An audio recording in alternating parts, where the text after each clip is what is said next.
Welcome to the Just Music Podcast. I'm your host, Jalen. Marco is not on this particular episode, but I'm very excited about this guest that we have, as he is the owner of Charleston, South Carolina's indie record store, Monster Music. If you know anything, if you live in the Charleston area, you know about Monster Music. They are a very popular record store in the area. They are the Southeast's largest source of new and used vinyl records, CDs, DVDs, Blu-rays, and cassettes. So they have everything dating back to when I wasn't even alive. So, Mr. Galen Hudson, how you doing, sir? Doing very well, Jalen. Thank you. Yes, sir. I'm so glad that we can make this happen. It was on, me and Marco's agenda to get Monster Music on here. So I'm so happy that you could make this. So just to jump right in, tell the listeners, where you're from and, how you became the owner of Monster Music. All right, gladly. Well, thanks again for extending the invite. Mhm. I am from Chapel Hill, North Carolina. Grew up there, went to school there, teenager there in the 80s. Um, Graduated from UNC Chapel Hill in 1990, and one of those guys that kind of after finishing college was kind of burned out of it all and didn't really know what I wanted to do next and didn't uh, wasn't really ready to jump into the grad school thing. Mhm. And uh, got a job at a record store at the Record Bar, which was a big record store chain at that time. And I was already a record nerd and record collector and all that sort of thing. So it kind of just fell into it. I was doing college radio at the time, and Mhm. um, three years into it, found myself needing a little change of scene, and just wound up down here in Charleston. Moved to Charleston in '93. I was dating a woman at the time, and we were both just kind of at a place in our life where it was just time to kind of move on to different shores. And we took a little vacation down here in Charleston, and one thing led to another, and we ended up moving here. And I've been working in record stores here in Charleston ever since, and until last year when I bought Monster. Nice. So, as you said in your story, how you've always had an appreciation for records, vinyl records, just music in general. And so I remember you saying that you grew up in the North Carolina area, you graduated from UNC. So when you were at UNC, did you study anything music related or arts related at all? Or was music more of like a strong hobby for you outside of school? Um, Hobby outside of school. Yeah. There is not a single thing that I studied in college that I ended up pursuing professionally. I didn't go to business school.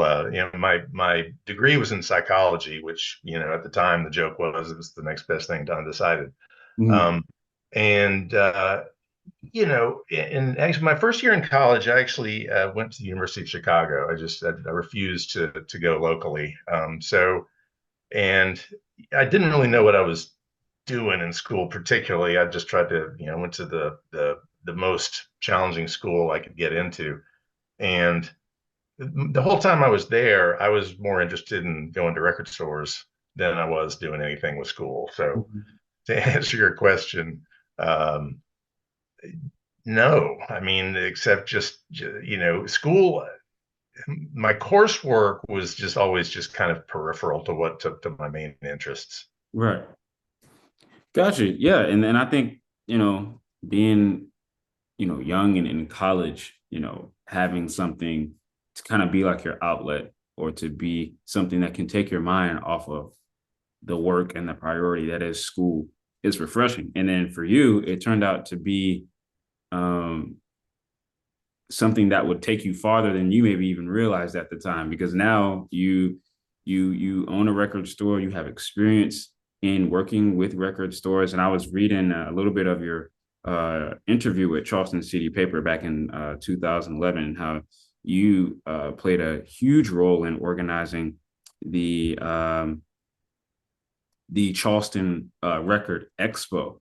So it's really cool to see how, you know, something that you've just really been passionate about ever since you were young really blossom into something where you are, I mean, Monster Music is the Southeast's largest supply of record, vinyl, DVDs, Blu-rays, and cassettes. So it's really cool. It's really inspiring to hear that. Well, I appreciate that. It's really just Yeah. kind of in spite of itself, and the decisions that I made along the way, particularly early on, were really kind of more a failure to make decisions than anything else. But I just always just sort of followed my own muse, Right. and the music industry over the last 20, 30 years has been pretty fraught with drama, and there's Yeah. just not a lot of people, particularly from the record store universe, that got us stuck with it, so here I am. But yeah, glad to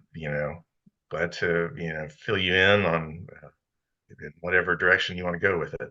Yeah. So I remember you saying that you bought Monster Music last year. So I guess how did that idea, that deal even come about for you? Like, was it something that you set out to do? Were you approached with that offer? Like, how did that come about? Sure, yeah, definitely. Well, it took, I suppose it's sort of a lifetime in the making. Mhm. It's something early on when I was first, in the record store world. I just, it was just a world of fun, and it's just something like I got to open up my own record store one day, and it's sort of became, the more I sort of learned about it, the more I learned about business, kind of like, Mhm. yeah, maybe it's good for me to just kind of like ride with it while somebody else has kind of got the financial commitment. Mhm. But the guys I bought it from, I've been working for the last 25 years, and they were in their 70s, and we had talked in the past about buying the store, and had sort of a loose framework, and that never really kind of quite came together. But they finally approached me about 3 years ago and said, okay, we want to sail off into the sunset here, and we want you to go ahead and buy it. And the whole process took about 2 years, and it was quite involved, and it was quite an adventure. It involved, I didn't have the money to just buy the record store, so I had to get financing, and going to banks, and um, it was sort of a case of, the banks are like, okay, well, this sounds good. Give us your financial information, which I did, and they're like, well, you're a nice guy. We're not going to lend you money, but you are eligible for an SBA loan, Small Business Administration. So that's what I pursued, and then that was a whole different layer of whatever. And the SBA loan is backed by the government, of course. So Mhm. if the loan, if I default on the loan, then you and your fellow taxpayers bail me out, and Right. then I pay it to the bank. Um, so that was part of it. But then we had to develop a buy sell agreement with the sellers, even though they were my employers, they were my friends, and but still, it was very much a legal process, and getting P's and Q's and everything lined up, and getting what their interests in alignment with my interests, which itself was that took some time. um, and then sort of the last rung there was the getting the landlord of the property to be in agreement with it. They're commercial landlords. They're not just going to agree to just any old thing. They'll extend a lease to people they know. But if somebody else comes along, it's, well, who are you? Why should we Right. extend this to you? So so kind of getting all of the parts in place.